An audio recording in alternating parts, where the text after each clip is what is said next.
Now, something that you could do to give this even some extra vibe is to have something like a peak filter moving randomly. You would grab an LFO, go over to audio effects, modulator, LFO. Let's create a random peak. Let's map this frequency here. It's quite random.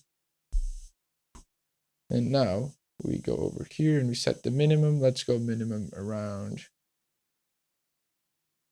for like 300 and maximum right around there. Make it a little bit slower.